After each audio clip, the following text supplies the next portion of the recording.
I'll read past the materials.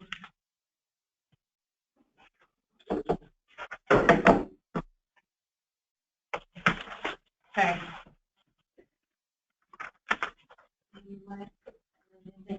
Thank you. Yeah.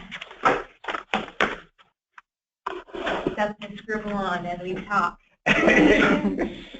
Hi, everybody. Morning. Good morning. We're getting started with the equity, and I had to look at the board. What are we called? Equity and Implementation Committee, the Early Learning Council.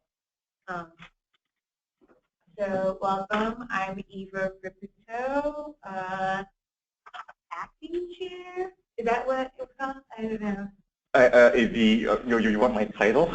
No, Oh, you're in your title. Oh, your title. Yeah, acting chair. Yeah, acting chair. Since we're all in acting mode. And yes, we're lucky to be joined by David and of course Lillian. David is now acting director of the Early Learning Division as they look for a permanent. So we'll talk about that a little bit more. But you want to do your... Hi, my name is Lillian Green. I'm the equity director for the Early Learning Division, and also I staff this committee. So Yay. Glad to be here. Welcome back. I know. Where was I at? You were here last time, but yeah. You were gone for a while. I'm sorry. I forgot last time. You had other duties as assigned. Other duties as assigned, but I'm glad to be back. Yeah. And Carol will be on her way. She literally just finished the meeting, so she's coming over here. Yeah. She had another meeting, or that seems cruel and unusual, boss. And good morning, I'm Sadie, Viable Homes Network. Hi, I'm David Mantel, acting Early Learning Systems Director. Very good. Congratulations. Hi, my name is Lenny Bjornson. I work for Gladstone School District, which, as you may know, is a small district. And a slice of my job is the equity director for the district. And then I do about 100 other things, including Ready for K, helping coordinate our early learning center, etc. I'm pleased to be here. Sorry that I haven't been here much. Welcome back to you. I'm typically double, triple booked most of the time. And so I should be working on Title I deadlines right now, but this is more fun. So here we go. Wow, more fun. Has anybody joined us on the phone? Not yet. So I guess we'll just jump right in with the work session 1. So I have my little notes here. So I guess next week on the 27th, I will be formally appointed as the chair as part of the consent agenda. When I read that, I thought that was kind of funny because I am not always for the consent agenda. So I might say, for consistency, we should discuss this.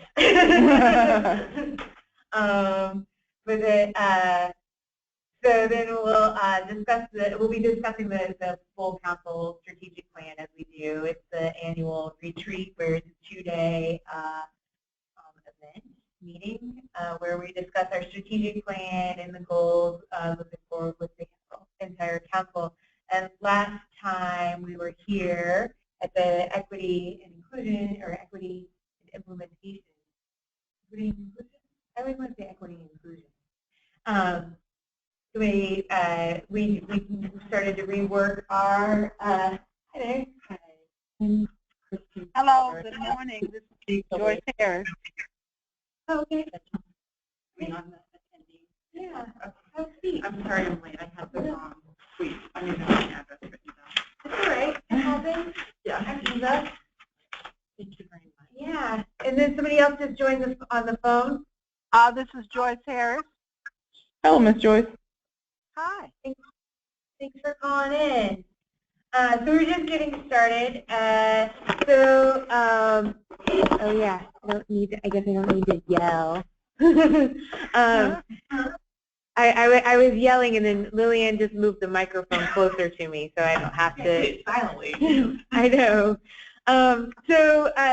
last time we were here, we started reworking the equity charter a little bit to make it a little more tangible, I guess. Is that what y'all would say too? Maybe. And so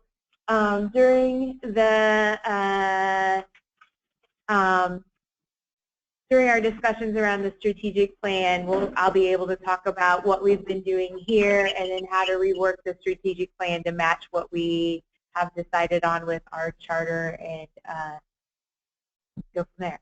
That's good with all of you. Hi, Carmen. Hi. How are you?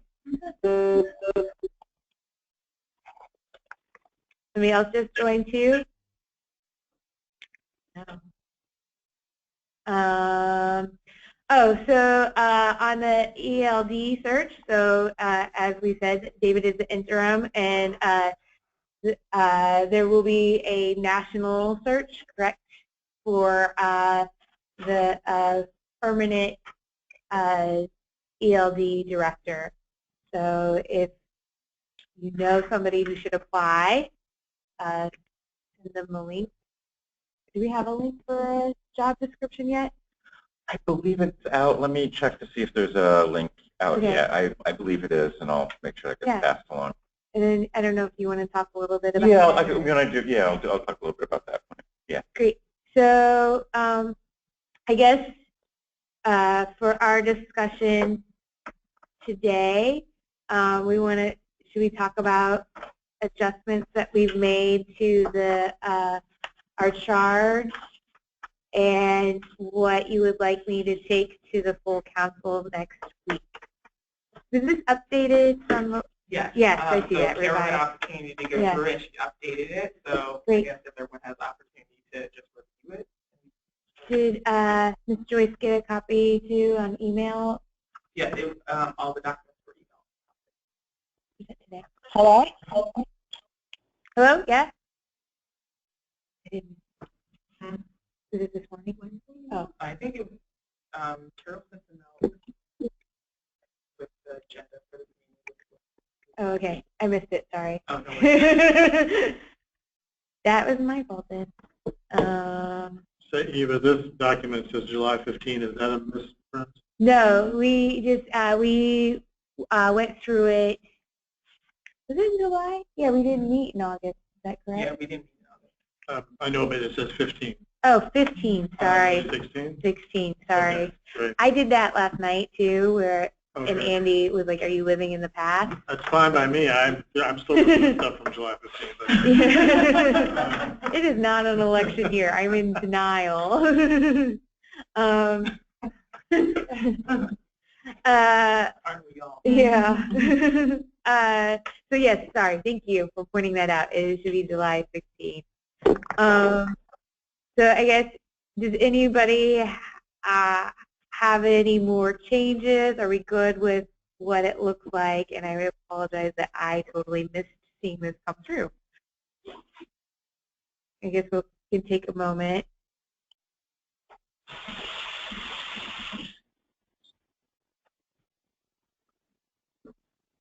It still looks really long.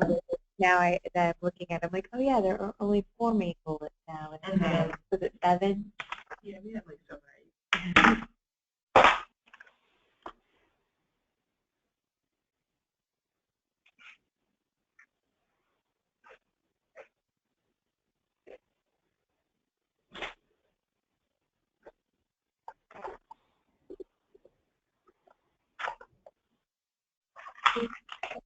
Prioritize something in a discussion. Is that it's in a different context, or would that be?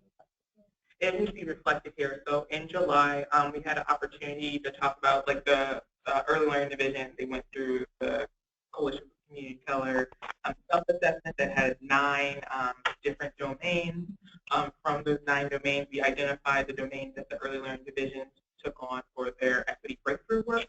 And then we identified parallel domains, or not parallel domains. We identified some of the domains that were similar to the domains that the early learning division selected, and then other domains that were different that was outlined within this document. Because if you noticed from before, there was probably 8 bullets here.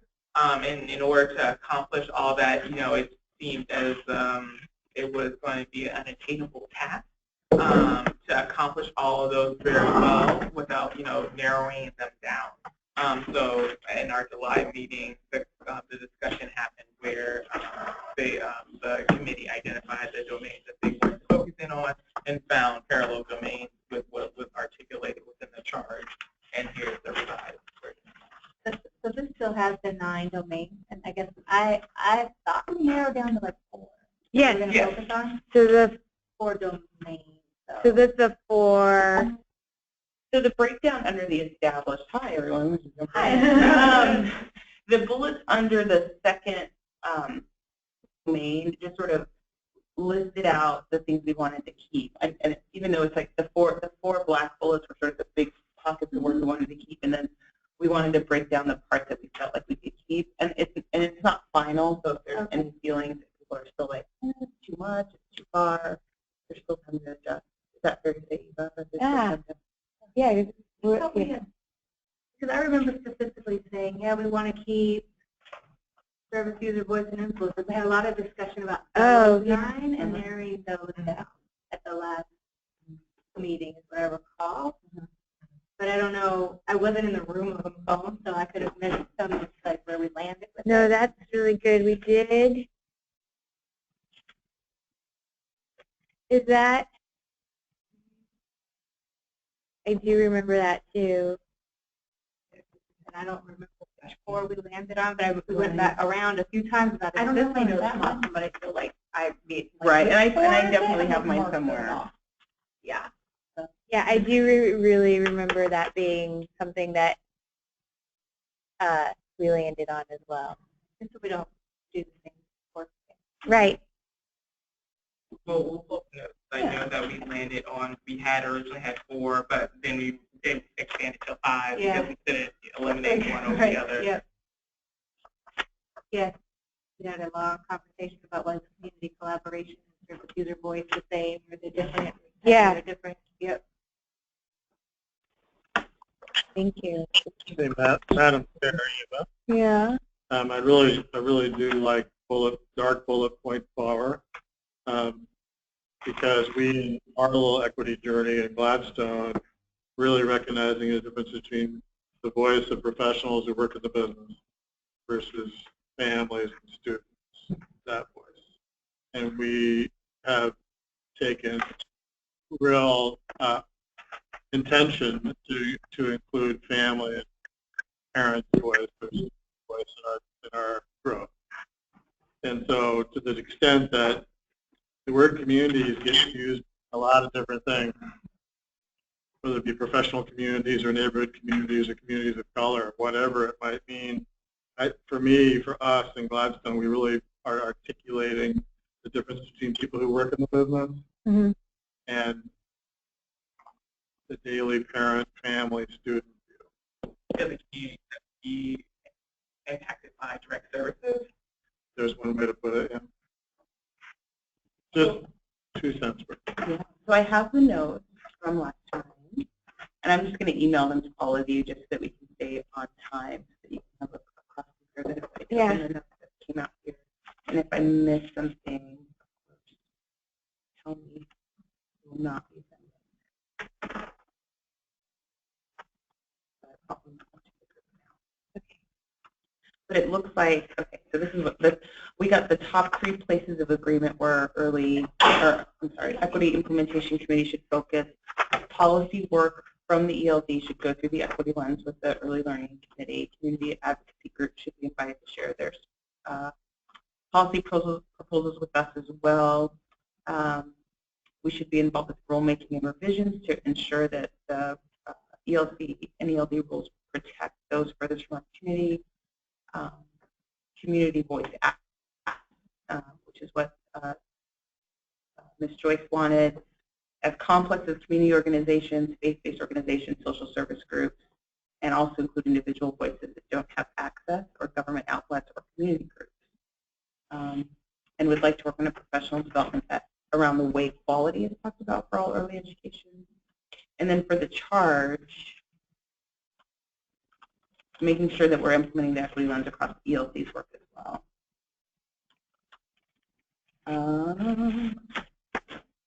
Okay, all right, here we go. The committee would like to focus on 5 specific domains: racial equity policies and implementation practices, user voice and influence, workforce composition and quality, community collaboration, resource allocation and contribution practices. Does that sound right? And did I not get that right here? Yeah. Oh, so service, user voice, and influence is in the sub-bullet. So Yeah. but you wanted it called out as a main bullet. No, I just thought I was hoping to see reflected here what we prioritize. Oh, okay. So you want it bumped up in the Or list? just maybe an asterisk, like these are the ones we're going to focus on, because Okay. otherwise we're then back to the 9. Okay. And for me, I'll lose track of where did we say we were going to focus. Okay. My understanding was that we were either going to remove the other ones altogether, or as Stevie just said, somehow. Right. Those are the ones we're really focused on. Yes, that's Five. right. Somehow Yeah, I indicate. think it was the 5. Remove the others and. But I kind of, yeah. Sorry. Now I'm rehashing. That's okay. I can keep working on a draft too and send it out again, and we can look at it. I kind of like the idea of for now, like let's not forget that those other exist, but then do the asterisk that these are the main focus for now, and that way they're not forgotten in the long term. Should we ever be able to check those as like successes? Never looking at that again. Never done. Yeah. Yeah, I'm good with that. Okay. Okay. So I'll work on this again, and then I'll send it. And then I'll send it out, and maybe we can sort of back and forth via email. And maybe do the 5 highlight. Do those 5 first. Okay. And then the other 4, and then that's right. Thank you. Maybe the other 4 can be like italic. That we will get to those at some point in our lives, Yeah. but these are And our 5 priorities. Yeah. And in the conversation that we had in July, it was understood like those other 4 were ones that the early learning division were working on within their within our equity breakthrough plan. So again, it's happening within the system. Yeah. But for the purpose of our focus, thank you. Any other comments, questions, concerns, edits?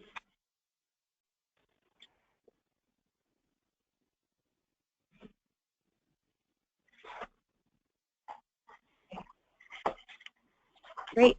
So I guess that changed, and hooray for us. Yeah. Good point. All right.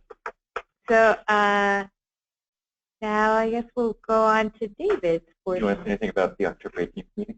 October. Oh, that's right. We're going to do a joint meeting with the metrics committee. The Measuring Success. Measuring Success Committee. So they will join us here, or are we meeting somewhere else? I think we were going to join you wherever you were meeting. Okay. Yeah, or I can see if our office is available too, because we have technology as well. Right. So, Can you explain the background of the meeting for the? so we were talking about making sure that we worked with the other committees, the subcommittees of the Early Learning Council, in addition to the division staff, to make sure that the work that we're all doing has the equity lens applied. A lot of the individual committees have said, oh, we do that in our work, but then, it's not done with our input. So we asked to work more closely with other committees, right? Okay. And I can give a little background on where the Measuring Success Committee, the Measuring Success Committee is a pretty new committee. It was formed by the council, I believe, in May. Yeah. And had its first real meeting in June, and it's been tasked by the council to advise the council on how to measure and evaluate the success of the early learning system, both pretty broadly, but also looking at things more, like the early learning hub. The committee's had some pretty immediate tasks related to things like requirements that the council created for incentive metrics for the early learning learning hubs, but it's also been trying to start a broader conversation about what are the key questions that the early learning system should always be asking in order to sort of evaluate its success. And sort of we've had some preliminary conversations around sort of some of those high-level conversations. And I think that would would love to share that work, which is still pretty preliminary with this committee, and have a shared discussion about that. And then one of the eventual things that we also would like to really engage this committee is, as we think about data collection, how should we be collecting data, particularly collecting in a way that can really capture the questions around equity that we want to capture. So those are, I think there's more places of intersection than that, but I think those are a couple key places of intersection. A good start. Yeah, particularly where that committee is, given that it's in-person meetings. You don't want us to overwhelm them, is what you're saying. What it might be is the time between now and the 18th to sort of work on what would be a great shared agenda, given where this committee is, and where that committee is. Yeah. Does anybody have any suggestions or ideas for what they would like to hear during that meeting?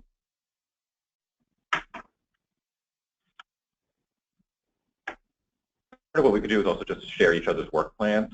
Yeah. And then that might just also help us identify some additional places. Do they have their charter worked out? So maybe we could get data in advance to both committees, like our revised charter here, and then get theirs, and we can look at it and then maybe see their plan. Somebody trying to jump in? Or is it just feedback? Yeah. All right. Great. Of course, if anybody has any questions or suggestions, feel free to email me, and I can pass it along, or you can email staff directly too. I don't mind. Great. Yeah. Yeah. I have this position, but I think we're all equals at the equity committee. Following your lead, wherever you like to go. All right. Okay, great. So, David, would you like to talk about the legislative session now? Sure. Yes. No. And really excited to be here today. Actually, Carol asked me if I would come and talk to you about the legislative session before I knew I would be stepping in as the acting early learning system director. So I'm also really glad that the timing worked out, so I had a chance to come in and meet with this committee. I think this has been just a tremendous time period for early learning, and I think thanks to the leadership of two governors in a row, early learning really has been at the top of the state's agenda, and I see myself in this role as having really two jobs as the acting early learning system director, is to help us continue that great momentum around that vision as we move towards the legislative session, and then also give the governor's office the time and space to find the permanent director to continue this work. And I know that the governor's office is really committed to moving quickly to find that right person. I believe the job description the job posting is now out, and we should make sure that everyone gets that. Do you know what? I'm not sure. Let me check with. I'll search around. Yeah. But what I do know is that job description does explicitly call out a demonstrated commitment to equity as one of the top things that they are looking for this position, and I've heard that reiterated from Lindsay. I also know that they have a commitment to having someone in place by the start of the legislative session. So those are the pieces that I know about that. But I just want to also say it's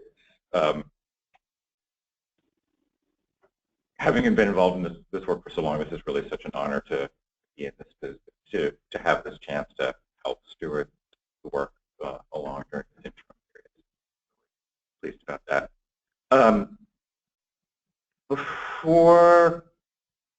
So thinking about today, and it seems like it may be a good place to start before going into the specific legislative concepts that the Early Learning Division has submitted, is also just to sort of talk about the overall budget investment situation as we're moving towards the legislative session, because I know that really impacts so much of this work.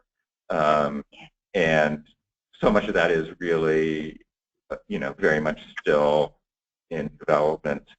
The governor has been quite clear that early learning remains one of her top priorities.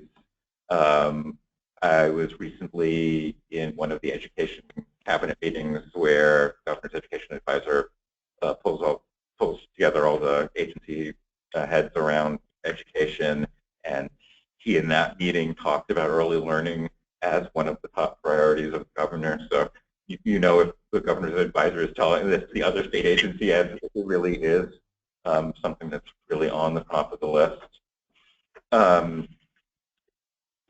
The conversations on the budget are pretty preliminary at this point.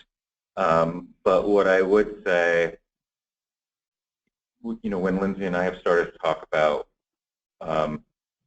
the governor's priorities for early learning, one of the things that I know is really important is that this is going to be talking about a early learning investment package, not a early learning division investment package, that we really think about this broadly as not just including programs that we as an agency run, but what are the programs that really we now support young children, including programs like early intervention, early childhood special ed, which are run by other parts of the Department of Education, employment-related daycare, which is part of DHS. So I think it's really important that we're going to be thinking about this as how we think about early learning across the system and across the various needs of children and families. I think the one thing that is really clear about things as we move towards the legislative session is just how unclear things are at this point. So depending what happens in November, we are either going to be in a situation where all agencies are likely going to be having looking at some level of cuts. They ultimately up to the governor's office how that's distributed, or if something's happened on the November ballot, it could be that there's an opening for new investments to be made in education and health. And the truth is, we're just not going to know which of those scenarios we are in until November. So I think, as we start to move towards the legislative session in terms of budget priorities, I think what you'll probably be hearing out of the governor's office and what I'll be able to share is probably sort of more high-level priorities than specific numbers, just to be honest, in terms of where those conversations will be. But, as I said, do know that this is the governor's out in front talking about how important these investments in early learning are in terms of the educational goals of the state. And that's a great thing. So it's just, important. Any questions about that budget piece or where those conversations stand? Did you have to create, as a division, did you have to create like a cut scenario budget versus a Measure 97 passes budget? We did have to create a cuts budget and a small expansion budget, so I'm not sure what you'd call it, a Measure 97 budget. So, all of that ends up being sort of advisory to the governor's office, right, and those conversations are just starting. Okay. What I can share with you, and Lillian and Carol were also part of those conversations, is that looking at and trying to think about that. And those principles were, first of all, how to minimize direct harm to children and families.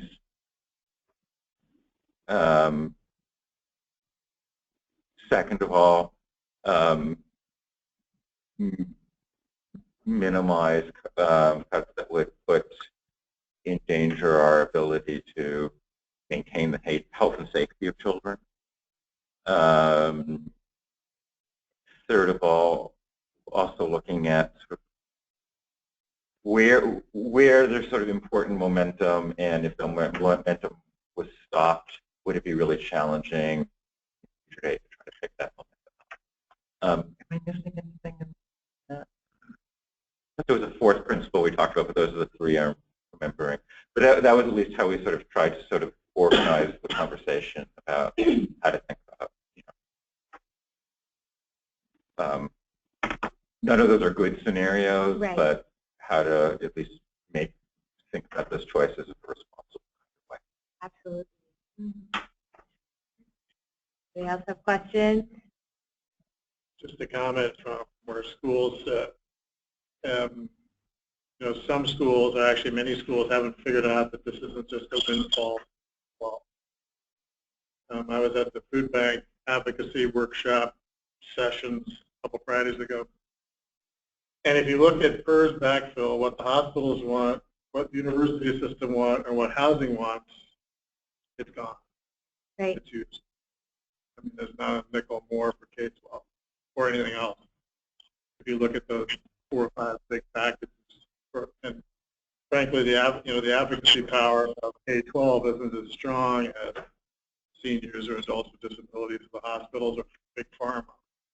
So it'll be. Right.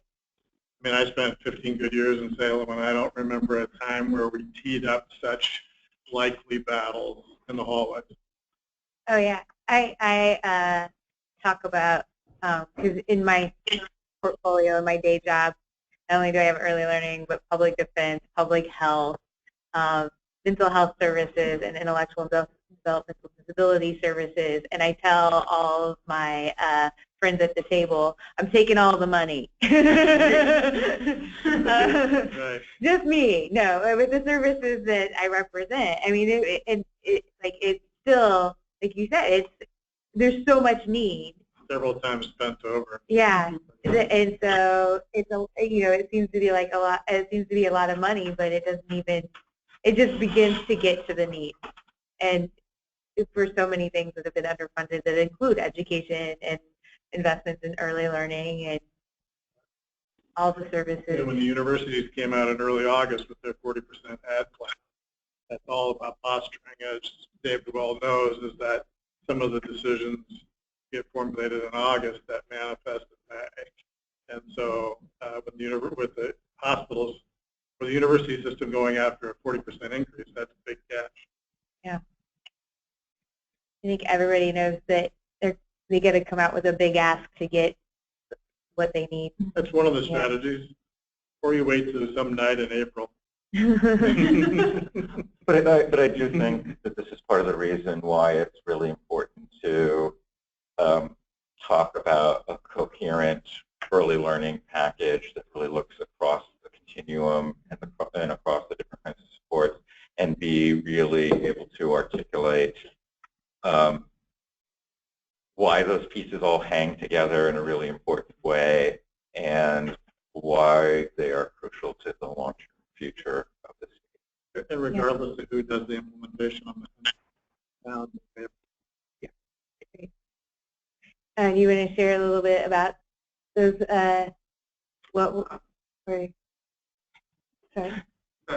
Yes, let me talk about the legislative concepts and the policy option packages. Yeah. And we have a few things that are really sort of more in the realm of cleanup. I think our most exciting package, and I know that it's really been a high priority for the council, has been around investment for the early learning workforce. Since that one's so exciting, I think I'll leave that one to the end. Start with the cleanup pieces. Can I back you up for a second? Yeah. Can you explain more about what a policy option package is? Oh, yeah. Yeah, so there's sort of there's two ways that state agencies have an opportunity to be part of the legislative conversation, although both of them go through the governor's office, which really makes the ultimate decision. A legislative concept is about policy change or change statute, and a policy option is about requesting dollars or investments. And sometimes, when we talk about the early learning workforce investment one, you'll have a legislative concept paired with a policy option package. Okay, thank you. Yeah. No, it's a great question, so I apologize. Yeah, I almost said that because it's part of my everyday. Hops and LCs is what I wrote down on my notes here, legislative concepts. Lots of ideas, more acronyms. Yeah. That's what we need. Yeah, no, not to, yeah. We're the state, we make it as confusing as possible. But again, I think it's also important to note when we submit legislative concepts and policy option package, it's really sort of an advisement to the governor's office that then really needs to make the decision about what moves forward to the legislature. But the legislative concepts that we have at this point have actually now been approved by the governor's office. So we'll be sort of moving into draft legislative language.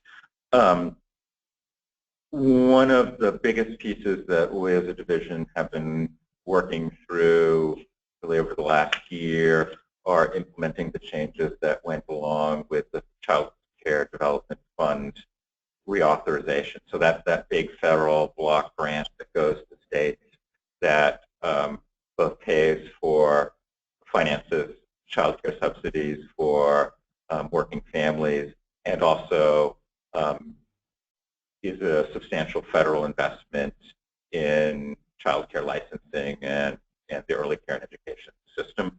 That was reauthorized for the first time in about a decade, actually more than a decade, last year, and there were some really very substantial new requirements for states.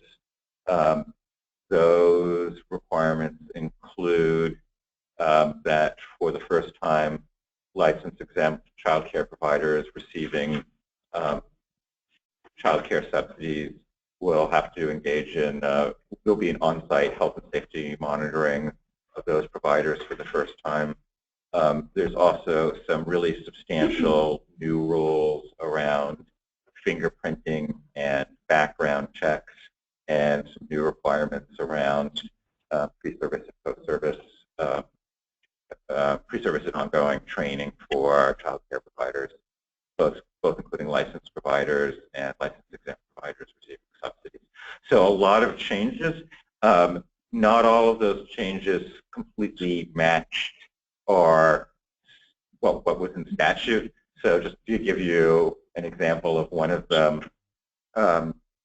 our state statute says that enrollment in the Central Background Registry, so that's what we use to ensure that all licensed child care providers have gone through the necessary background checks.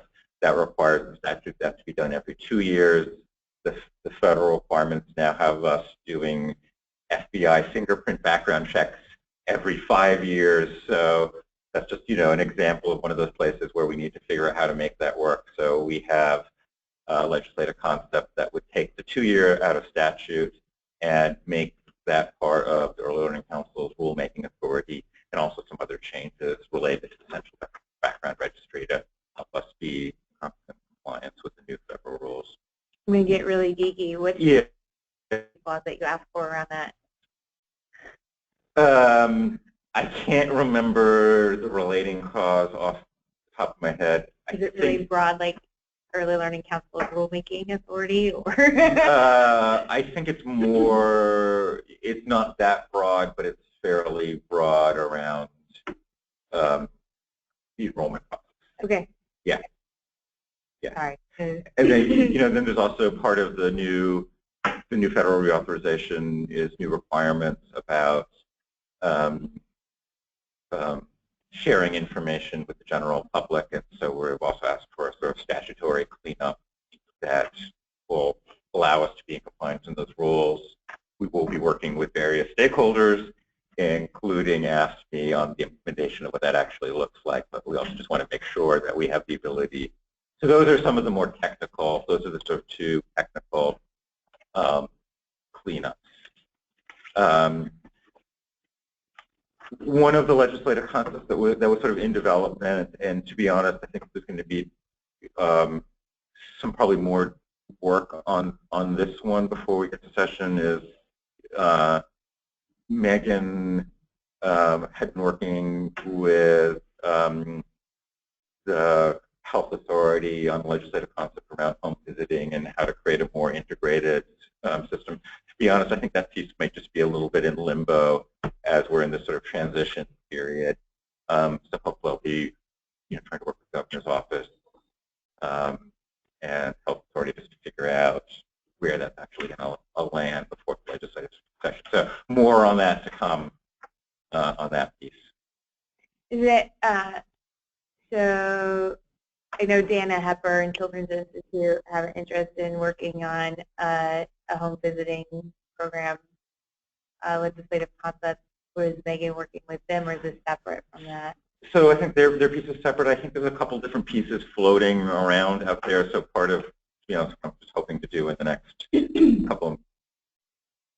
month or so is pull the folks who are working on different pieces together just to make sure, figure out where those pieces actually align. And so, yeah. So to be honest, I'm just not sure where that's actually going to land at this point.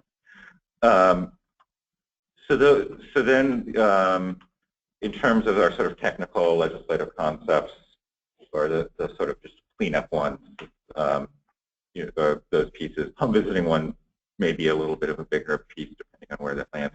But I think the goal is that we know that there's different home visiting programs at different places, and just how do we make that a more integrated system. And there's been some work that's been done by the Best Beginnings Committee, particularly around the budget note report that they completed. I think that's providing a foundation for that work. In terms of policy option packages, we also have one policy option package. It's also a little bit of a cleanup policy option package that's very much related to those the CCDF implementation pieces. So I was saying that CCDF is about $135 million per biennium that we receive from the federal government. More than we are the Early Learning Division is the lead agency and administrator for the Child Care Development Fund, but we transfer more than 3/4 of those funds to the Department of Human Services for employment-related daycare, state subsidy program for child care subsidy program for working families. As you can imagine, those new requirements that I was talking about are pretty complicated and labor-intensive and expensive, to implement.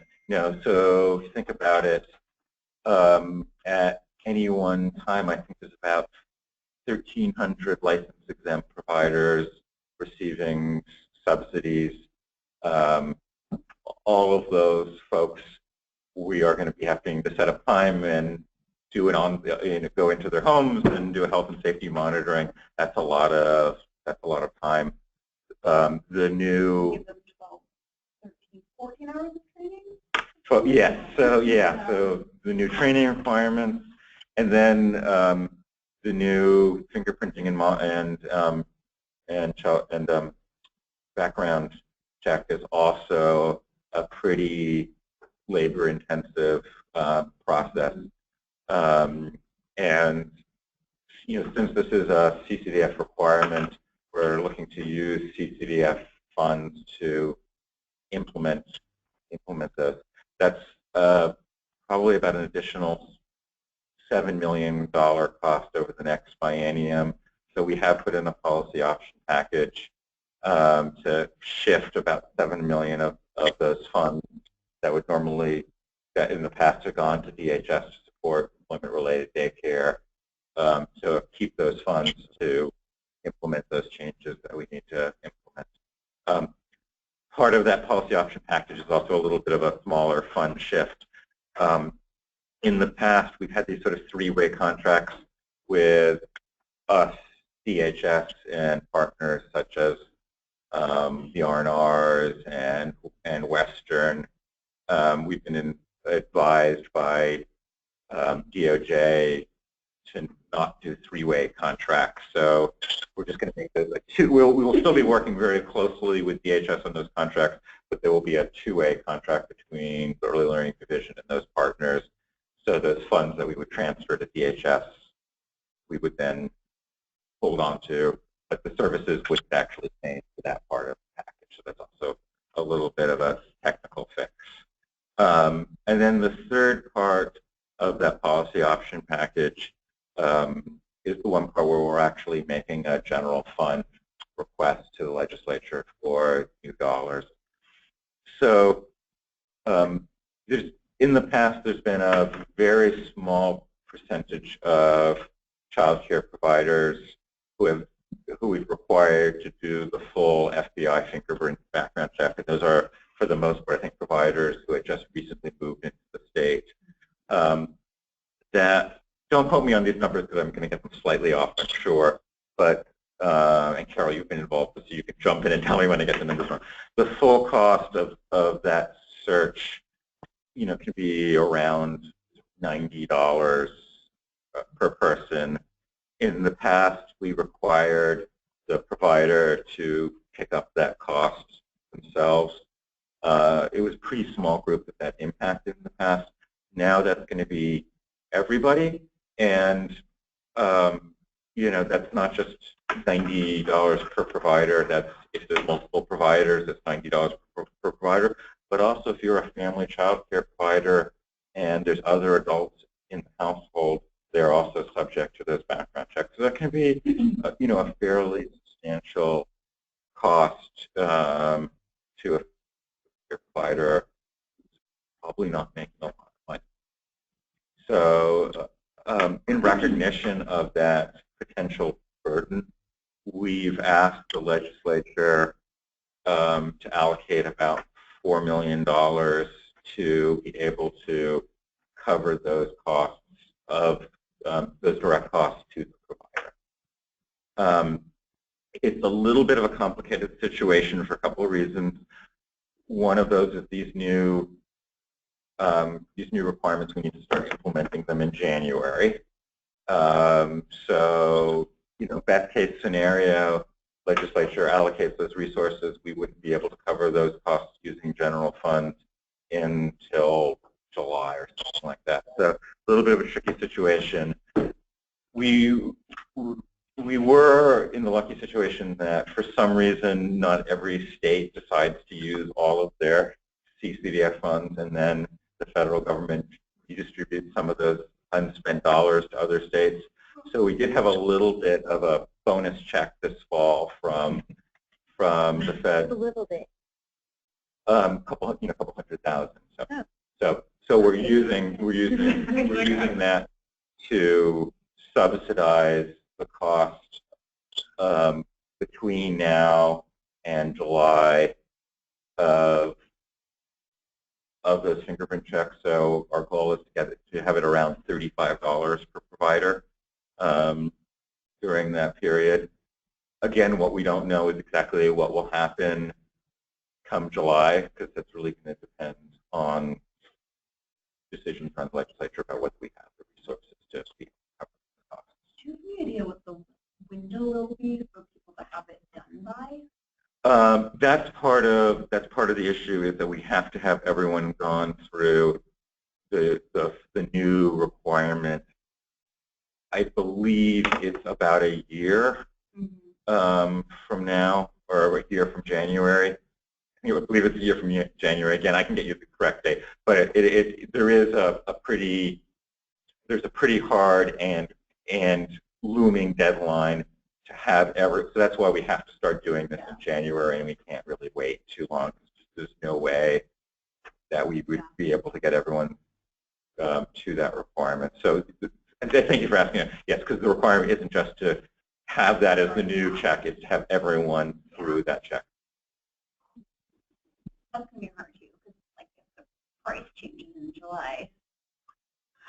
Yeah, yeah, I work in the R&R, so I'm like, yes. people are going to come in and be like, wait, why isn't it $30 more or $30 less than it was before? Yeah. I missed the 1 month subsidy window or whatever. Yeah, no, and it's just complicated. it's a really complicated. I think. Yeah, there's no. I mean, if you early, you get it. Yeah. Do later, may not get. You may not get. Yeah.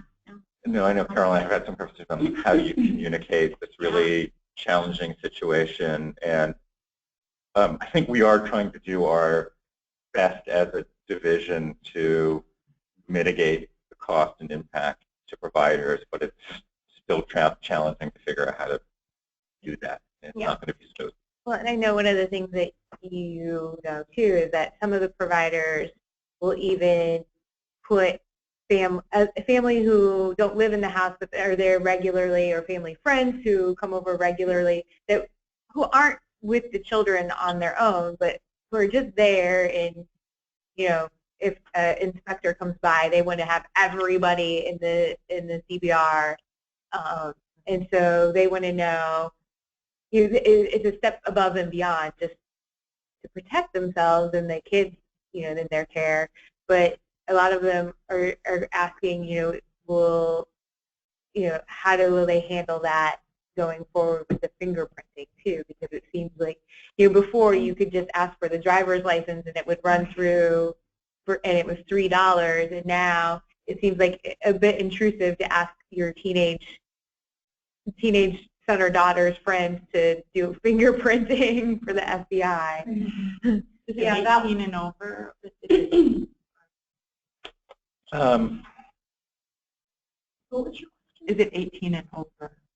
I think so, but DHS has rules for the 16 and over. Oh, I think it actually might be 16. Yeah. And is it anyone in the home, or is it anyone that's having unsupervised?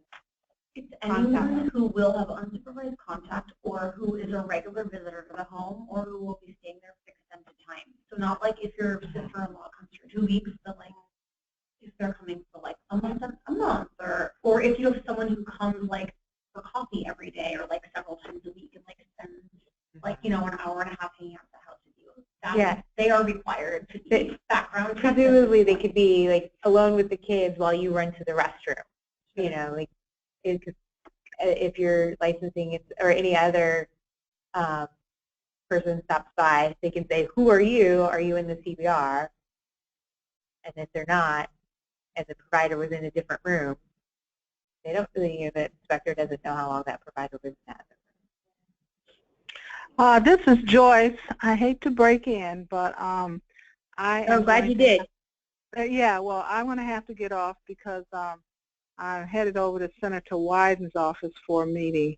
And during one of our meetings, I'd like to share some of the information that I was able to gather yesterday. I'm actually here for, it was a White House conference yesterday on trauma-informed approaches in schools, supporting girls of color and rethinking discipline.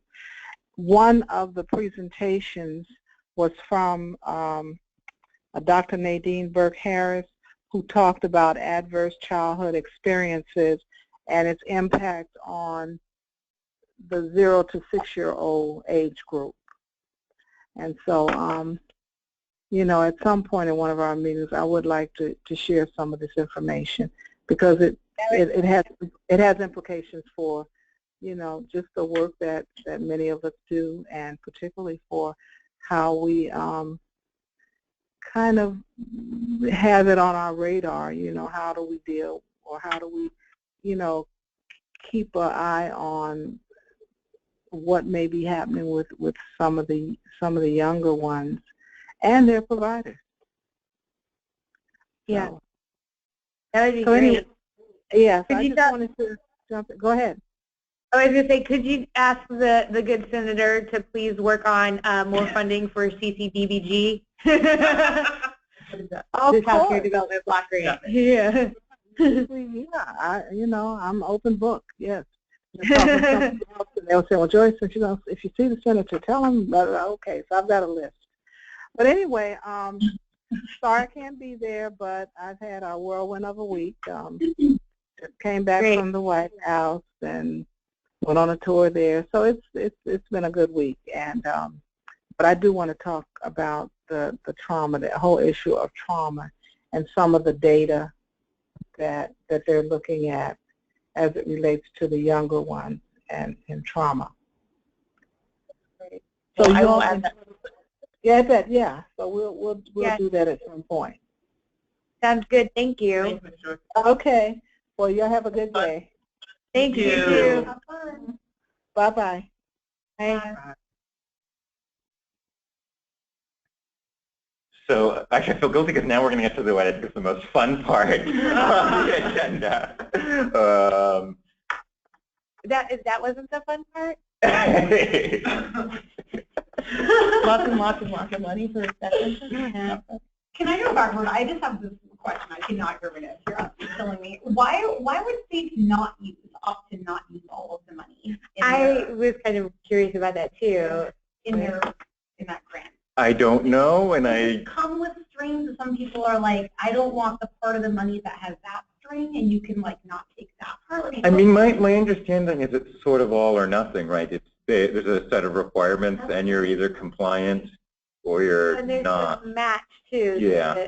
Actually, that may be it. Actually, yeah. So they're not able to. What's likely happening is that they're not able to fund through their general fund at a high enough level to use all of the federal money that's coming their way. And so in some states, like they're not meeting the 75th percentile, but they're not even close to meeting the 75th percentile, and their QRS bonus is like the 60th percentile. Yeah, so instead of using general fund, they're using tax credits or some sort of other way to get at funding subsidies. But I think because it's a very specific like general fund requirement. Although they're pretty generous on how you count the match, so it doesn't require that much work. I know, but when I tried to convince Oregon that was the case, they were like, well, we can't risk it. So other states may feel that they can't risk it either. But that was before you. Yeah, no, I think you're probably right about why some states are not drawing down all of it. Yeah. Okay. Thank you for I know. But when we get the check, I don't ask why the state didn't use it. We just ask it. And we're going. We're going to use it. In fact, if anything, we would encourage more states to not draw down all their dollars. Selfishly. Yeah. So I think this is really, for what I've heard from the Early Learning Council, and also, to be honest, what I'm most excited about is the attention that investing in the needs of the early learning workforce have really gotten over the last year. And I think we really have a great opportunity to think really holistically across the continuum of everything from grandma to folks working on their bachelor's degree to think about the needs of the workforce. One of the things, the facts that I like to sort of start with about the early learning workforce, not only is our early learning workforce much more diverse than the K through 12 workforce, our early learning workforce is actually more diverse than Oregon's adult population. What's interesting is it's less diverse than our 0 to 5 population, which also tells you something about just the pace of the demographic shift in the state. But I think that's a really important starting point because I think it puts front and center stage of how do we really build on and support and expand the diversity that we have in the early learning workforce, and really use that and think about that as an asset as we move forward. So I think that's a really just an important background for us to think about. But we also know that, I think there's also just a couple facts that everyone in this room knows. The early learning workforce is really underpaid.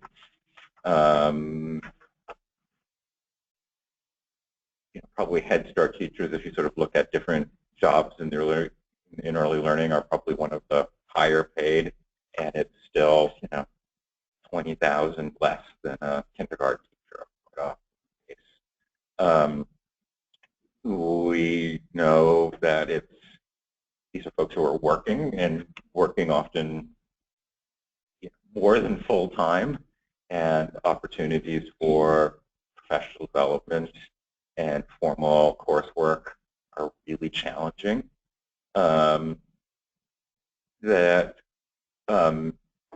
There's really a diversity of educational experiences, but part of that diversity of educational experiences is a lot of our workforce has had limited or no experience working in the higher education world. I think the other piece of this is that these are all things I know that all of you know, is that early learning settings are really diverse, that, it includes classrooms that are located in elementary schools, it includes neighbors that are taking care of a couple kids, it includes a lot of grandmas who are really interested in helping out with their children and their grandkids, but probably not interested in taking care of other people's kids, or don't think of themselves, as a professional caregiver. They think of themselves as grandma. It also includes home visitors, folks working in child care settings. So I just put that out, as background that I think we all share, and it's sort of how do we think about what's the continuum of supports across those different settings, across the reality, the reality of people's lives.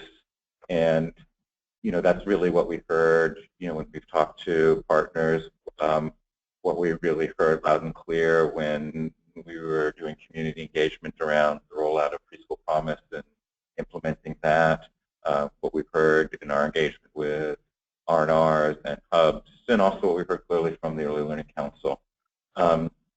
So the legislative concept that that the division put forth really tries to both be responsive to those realities of people's real life situations and think broadly across. I'm going to pull up a cheat sheet document to help me think of all the different parts, because what I think is really important is it is a package with many different parts to it, but I really think it's about a shared goal, which is that the state has really committed itself to the idea that if we don't invest in early learning and help children and families really prepared for success when they get to school, we're never going to reach our educational goals. But I think what we're also is more clearly being understood is we're not going to get to that goal of children and families being supported if we're not also supporting the workforce.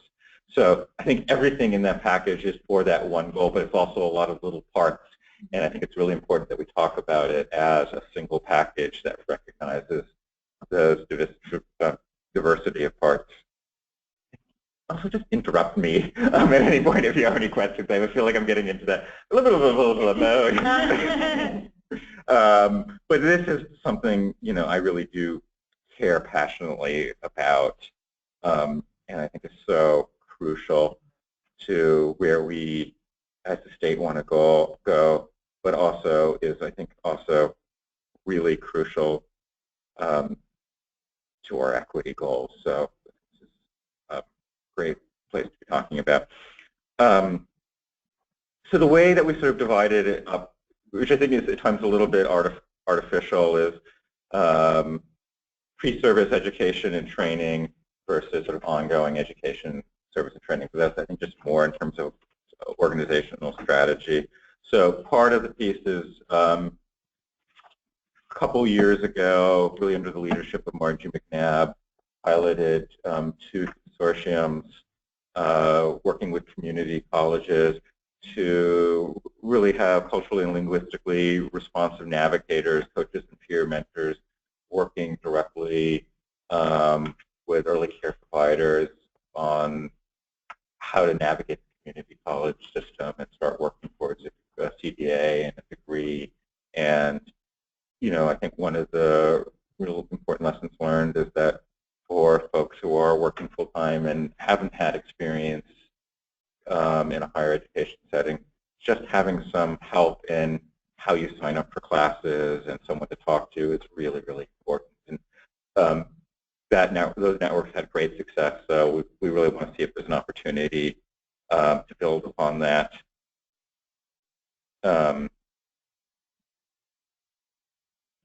What we're also looking at is, you know, Preschool Promise has a requirement for a bachelor's degree teachers. What we're seeing, you know, we know that given the state of the workforce, that's a real challenge, and what we're going to see is about 80% of the teachers, if not more than that, will have a waiver for that. Strong recognition that a waiver is not 1 year for getting a BA if you're a working teacher. But we also know that for the early learning workforce, a BA is not a substitute for community college. A BA builds off, in most cases, work that is done in a community college. So we're really trying to, I know this has been something that there's been conversations for years around of how do we really build pathways so that you can seamlessly move from an AA degree to a BA degree, and we're clearly not there. So I think there's really an opportunity to elevate that conversation and to develop some real innovative strategies on how to make that happen. So that's one piece of the package. I think more work to come to flesh out what that looks like. And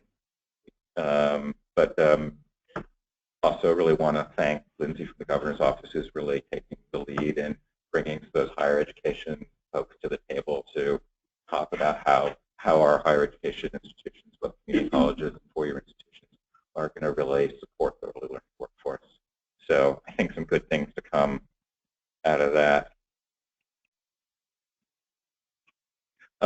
Then the other piece is to enhance coaching and support for early learning professionals working in community-based programs or licensed family child care homes and home visiting professionals with a strategic focus to expand coaching and support to culturally and linguistically diverse providers, both looking at investments through R&R system and through community-based organizations to expand those opportunities.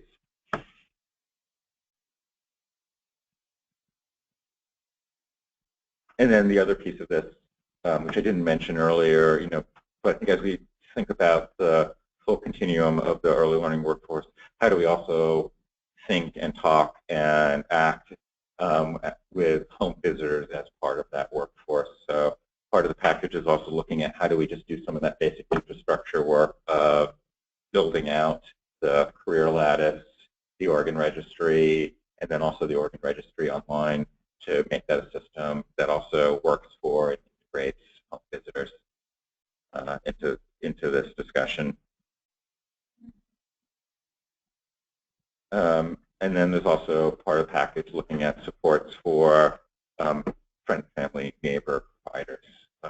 We know that for friend and family neighbor providers,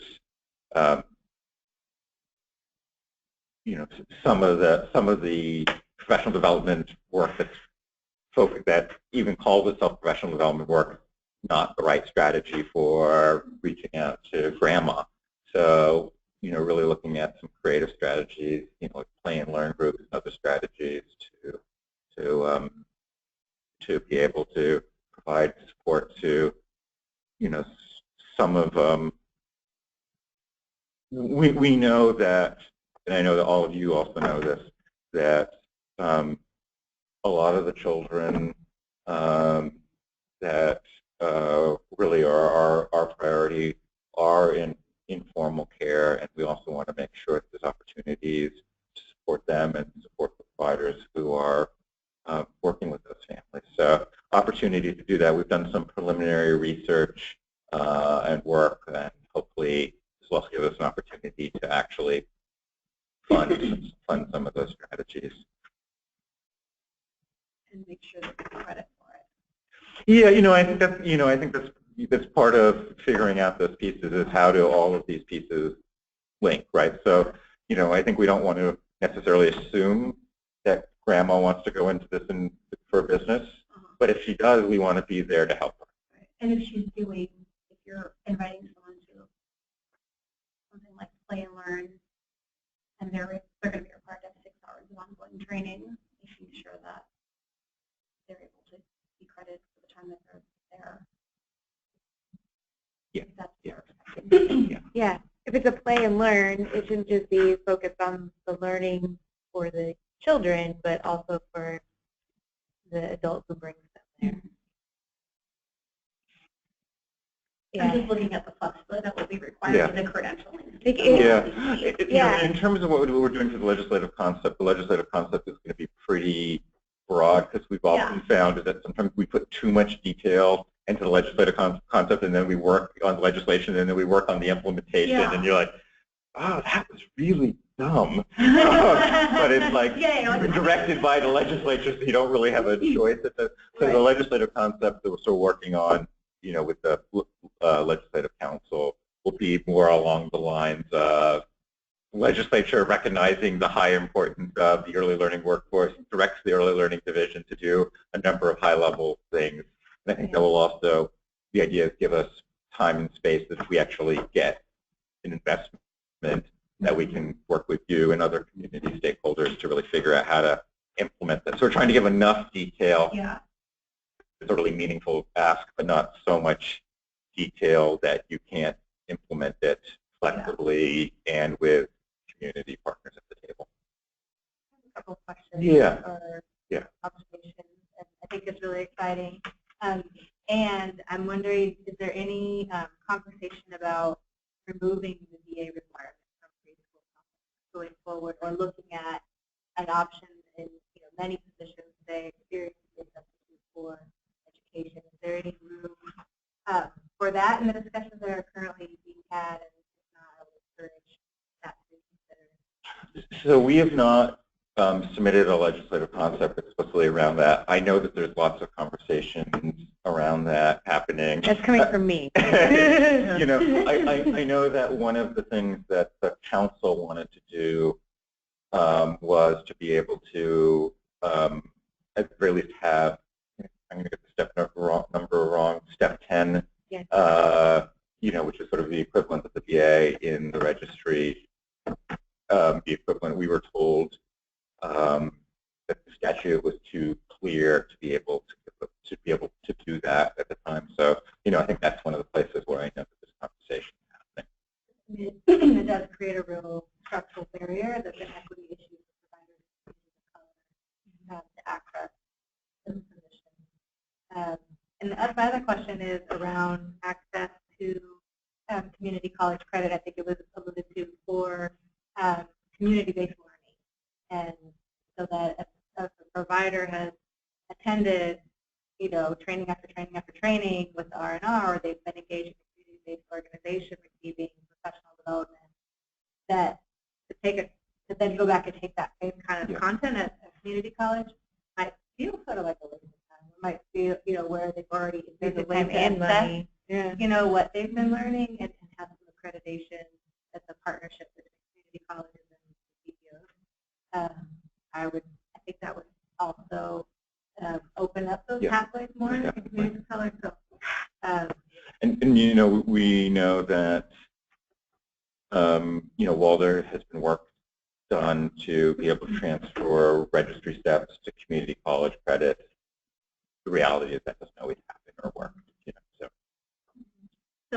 But this may create the space in which we can then plug in and have those conversations. Right. Yes. Great. Yes. Hopefully. Yeah. One thing I will say about the preschool promise BA requirement. Well, I think two things is that we're trying to implement it in as flexible, fashion. As I was saying, I think we're going to see over 80% of the teachers in preschool promise with a waiver for that requirement. So I think we'll have an opportunity to sort of have more information to assess the impact and how to make sure that it's also an opportunity for increasing resources for folks to have meaningful pathways to degrees. The one thing I will say about the BA requirement, though, is I think it actually has helped put the conversation about the professional development system and the barriers in that professional development system and the gaps in it on the table in a way that it hadn't been. Yeah. I guess to back up, but then also to echo that, I think we can all agree that it's great that we're moving towards pushing for higher levels of education in the profession, but I do think that it's putting a lot of barriers up. And I know that the waiver has been implemented as a way to make exceptions, but I personally do not think that the waiver itself is a very equitable system, because I think that it requires a certain level of cultural, social capital to know that a waiver is a thing that exists. I think that most people in most organizations who are reading an application, when they read what the requirements are, they do not consider that there might be a way to pick up a phone and call to get around that. That requires a certain level of navigation and understanding of the system that I think a lot of people don't have. So I think that the people who have applied and who have gotten those waivers are savvy in a way that we cannot expect all populations to be. But there's a lot of... Or they're already involved in a lot of professional development groups. Yeah, they're already in, they know groups, they know people, they know who to talk to, and a lot of communities do not, that is not how their culture works. Like, things are more literal. Like, if that's what the regulation is, then that is the regulation, and I do not meet that. So I think that by saying, well, but you can use this waiver, we need to be careful, because we think that we're being more inclusive that way, but we're not including people who are accepting our law as the law.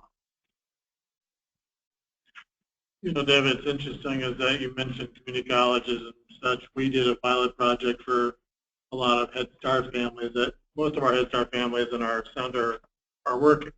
They just have lousy jobs by which to raise kids. And many of them are family, friend, and neighbor care kind of situations or CNA situations that are working lousy shifts at Weimar. And we really take a political angle to this question. Is it really hard to raise kids prepared for school success when you have lousy jobs or inconsistent jobs or something's peculiar, that angle of your holistic health? If you think we want to do holistic health and wellness for all our families, then jobs is a big part of it. And if we could, the community college, we work with WorkSource in the community college to set up navigators around those exact kind of questions. Because many of our folks are, the chaos of their life is just such that they're not going to be able to do that stuff very well. And so we really said, with just 20 families to start, we got a grant from Care Oregon, but how do you really promote career pathways for people who are working with just lousy jobs by which to raise their kids? You know, our Head Start folks say the Head Start population's changed a lot in the last 6, 7, 10 years. Most of our folks are working.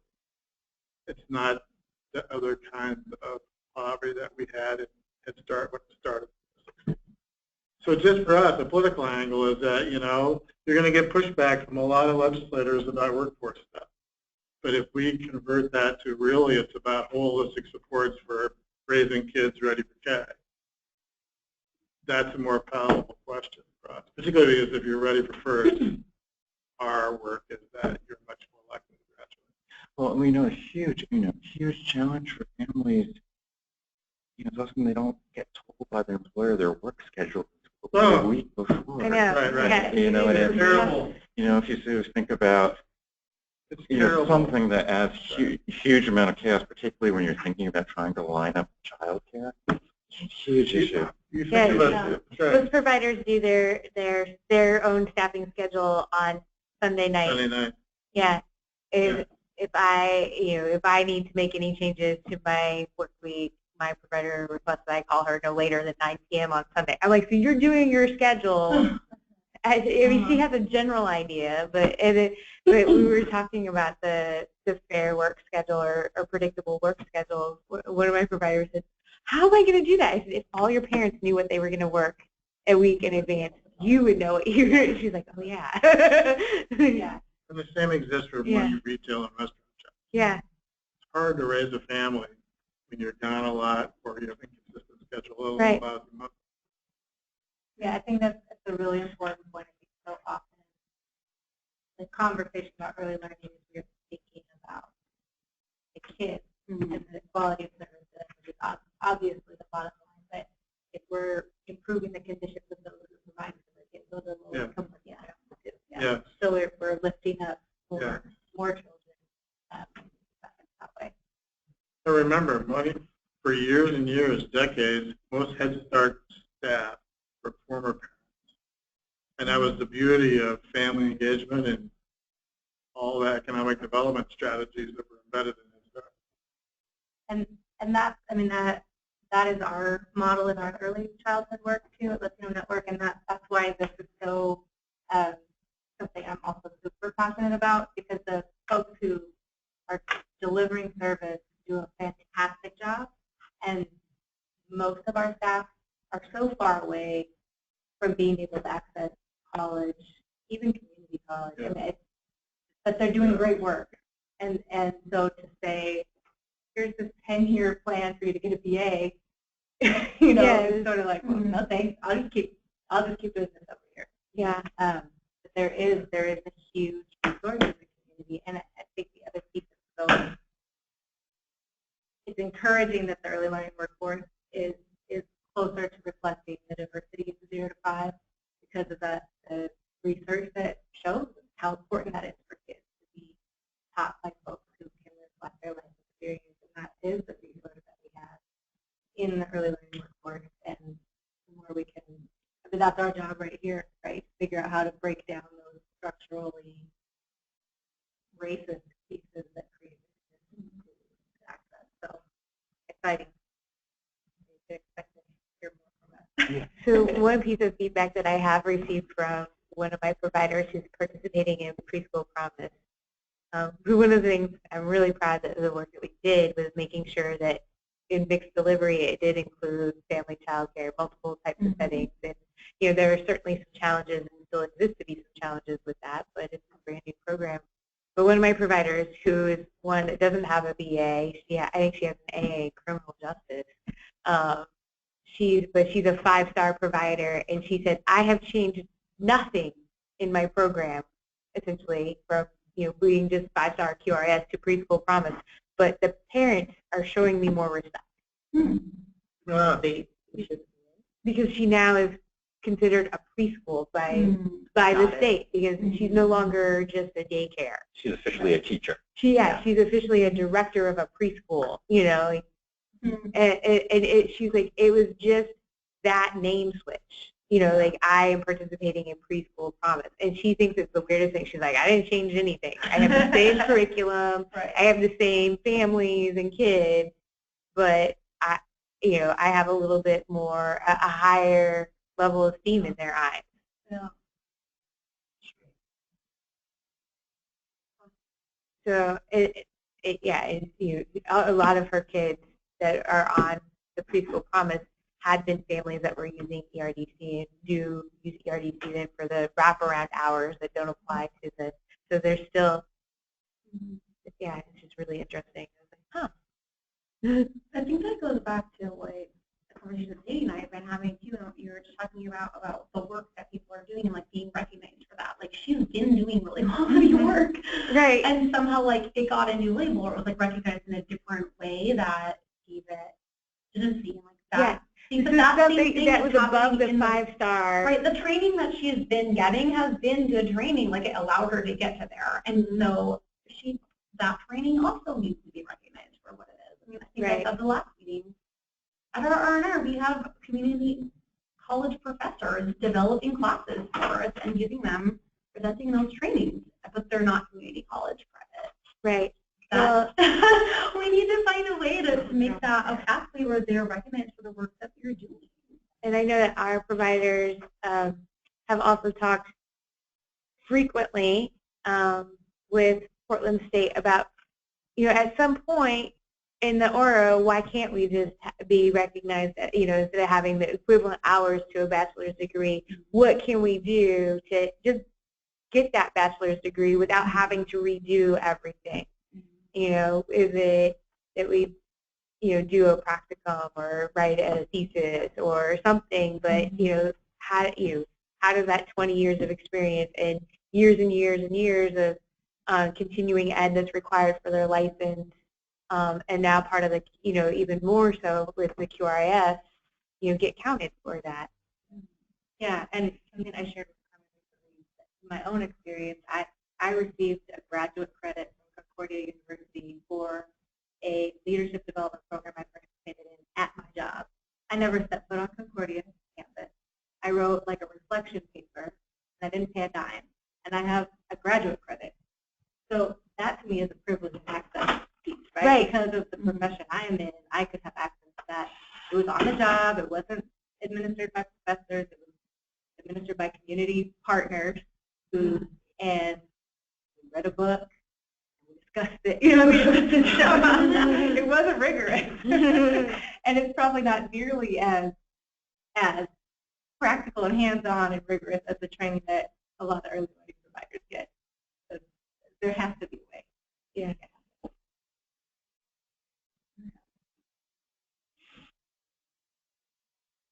Well, David, you've got 2 minutes that you can use or not. It's totally up to you. And I'm just looking at the agenda, and looks like we talked about the work. Yeah, we kind of already did the. Talked about measuring success, and I can talk about 0 to 3 afterwards. But I mean, are you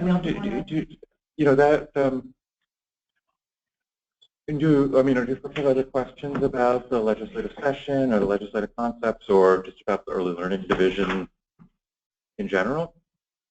I guess maybe I would ask you, how do you see, I mean, I know what my individual role is at the, during the legislative session, but do you see like various members of committees that have had a role in looking at these concepts and being part of the conversation to come and help lobby or give testimony on them noted?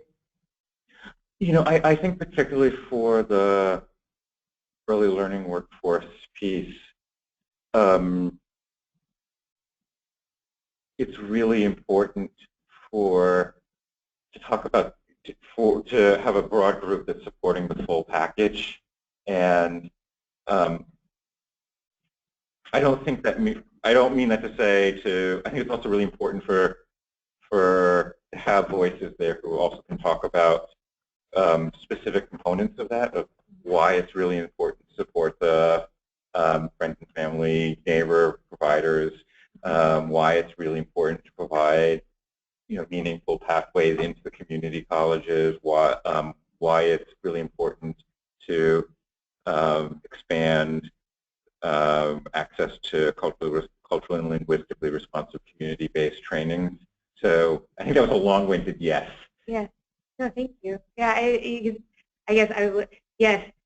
Do we? I don't want to create an expectation and make anybody do that, but I guess more of an invitation that maybe as a committee we can pick 1 or 2 or all of us to highlight various areas if you want to, or just submit it, written testimony too. I think there's going to be 2 things that are really important.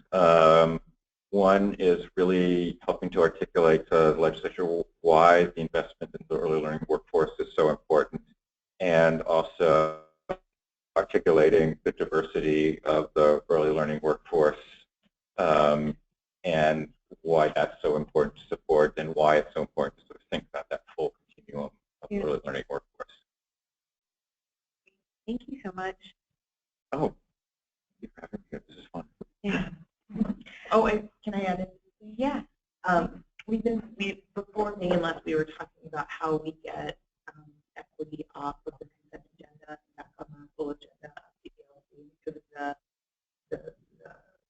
part of the work is supposed to be equity, but we're sort of relegated to a consent agenda. And I think some of the things that we talk about are important for all of them to hear and not just read. Right. We're all board members in other places, in other spaces, and we know how much we read our consent agenda. So Megan was working to advocate with Pam to get there, but I don't know what happened. So Yeah. if you'd be willing to pick that back up, that would be amazing. Yeah. That's funny that you bring that up because I think before you got here, Alyssa had told me in an email that the appointment of me being chair would be on the consent agenda, and I said jokingly, I know, that I should be consistent and ask that I pull myself off the consent agenda to have a discussion because we hadn't discussed it that way. but you know, I think yeah. you know, as you become the chair, there's also a great opportunity to help set that early learning council meeting agenda, which I know was always done by the executive committee, Right. and make sure that there's an agenda item on the October meeting, and you know, I can work with you on that. Great, thank you. Yes, if you have anything, committees, we have anything that we really want to highlight for the council in October. David, do you know for the FFN support, I know that we've talked, there's been a lot of conversation about like specific programs like Play and Learn. Do you know if there's anything built in, things like the early learning or the Clarendon early regional learning academy that's like setting up kind of like an early learning hub in neighborhoods like Portland has Clarendon, and then Fabian's going to open, and those are kind of looking at being a focus for those areas. Do you know if there's anything structural like that in addition to types of training? So in terms of the legislative ask, I think we're keeping that piece pretty open-ended. Yeah, pretty open-ended. One of the requirements of House Bill 2015 was that we contract a research report on sort of a national scan of what's happening in terms of supports and incentives for quality for FFN providers. And Bridget Hatfield from OSU just completed a really nice report. We'll get that up and published. The one thing that House Bill 2015 did allow us to do to start moving this work is to create a new professional development position in the division to support family, friends, neighbor providers.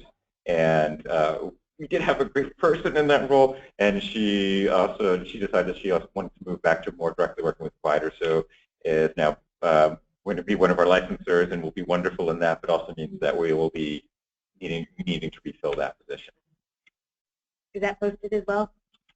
I believe Dawn has posted that. I'm not positive. I think she has. Although Dawn said she gets it. Dawn's always on top of things. So. Yeah. Great. Do you have anything else anybody wants to add right now, or thoughts, questions? All right. Carol, did you want to talk about 0 to 3? So I'll just quickly talk about 0 to 3, and maybe you guys can get like 20 minutes back today. The 0 to 3 infant toddler statewide assessment is coming from Meredith Russell's group, so Meredith and Margie and can't remember who else. But because we're bringing measuring success together at the same time with us next month, we thought that was the perfect time for them to come in and talk about their work, since they'd have to go to both committees anyway, and take probably 15 or 20 minutes to talk about where they are, what that statewide is. So just an information, and also sort of as promised, a check as policies and things are moving forward at ELD, that pieces that affect children will come to the committee first before they do anything else. So we're I would say we're holding them to that, but they're very enthusiastic. I don't even have to ask them, they ask me. So that message has gone through and is working. So yeah. And I promise that once I get my concepts back that I've been working on, I will share them with the committee as well, because it'll be rather graceful promise. And then I might ask for Family Forward and Children First to come and help me talk about some of our concepts around employment-related daycare too. That's the question. Yeah. Would it be appropriate to share sort of some highlights from today's feedback around the workforce development concept at the Early Learning Council as part of our update? Yes. Sort of like so that it stays on the radar, the things that are important. Yeah, I think so. I'm happy to do that next week because I think it fits into the charge and how you know, we can talk about how it fits in with the 5 priorities too. And also it refresh if you have it. Yeah. By Yeah. Because that's when it is, right? Monday, Tuesday. Okay. I know. It's like, why is time moving so fast? Yeah. Great. Thank you. This is really great. I love that we had such a good turnout today. Yeah. Thanks. So, hooray. Yay. October 18th, 9 o'clock here. Place to be determined? October 20th.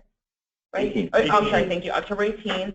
TBA, we maybe be able to have it at AFC, which is cool, because then we could have people on the screen if they can't be present. Because I have not, none of us have been able to figure out how to use this monster. Yeah, and the staff up front don't know how to tell us how to use it. They need the IT person, so. Yeah. When And we they can install use- these things, they really should come with step-by-step Seriously, instructions. just like right on the wall. We also just got a farm and we're like, where are the instructions? It literally was installed and they last really. Like, it's not smart. If Why it was was, there no user manual? if it was an Apple, it would just have things we could push and it would tell us what to do, but this one doesn't have that. Yeah. So. I did notice that something said to start your meeting, push the calendar. I don't remember, maybe it was over there. So maybe, but it's Skype and not, and you guys use GoToMeeting, right? Right, so we can't even So it's not, talk yeah. to each other. Ava, where's your office at? It's at 6025 East Burnside. Okay. Yeah, I'll check to On the see. east side, 6th and 60th in Burnside. 60th. Yeah. So is that And free definitely where it's going to be, or? Free parking. I need to send out a notice to the measuring. I'll need to check. Okay. We'll let you know by Friday. How about that? Is that enough time for you to check? I'm going there today. Okay.